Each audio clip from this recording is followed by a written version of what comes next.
Hello guys! Ngayon magluluto ako ng tinolang ilonggo. Ayan. Kita niyo ito? Ang bago kong electric pan habang nagluluto ako ng pagkain ko. Ayan. Ang ganda-ganda, no? Okay. Cool na cool. Ini. Okay. Ang lulutuin ko ngayon ay kalabasa. No? At ano bang tawag dito? Kalubay para sa amin sa mga Ilonggo. Kalubay, pero mga maliliit. Kinakain namin ito dito pag New Year. Pinapanalangay na,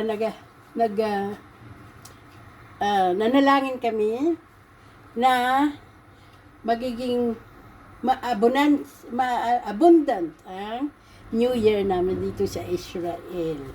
So, mayroon ako niyan. Ilagay ko dito. Ang gagamitin ko parang laswa lang ng Ilonggo. Okay. At saka may ang tawag dito, latoy sa amin sa Ilonggo. Beans. Kinakain din namin ito sa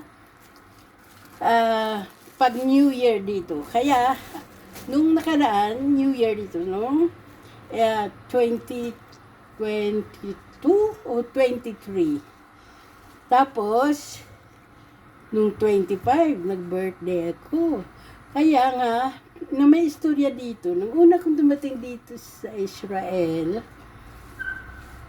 ang birthday ko, talagang New Year. Kaya, naghanda yung amo ko. Akala ko birthday ko, kasi hindi ko naman sila maintindihan, Hebrew eh. Akala ko birthday ko. So, nag-greet sila. Sabi nila, Happy New Year.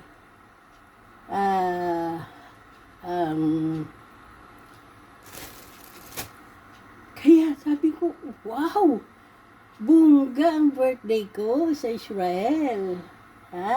Okay. So, dyan na muna mamaya. Pag naluto ko na ito, mag-continue tayo ng vlog ko ngayon. Okay? See you!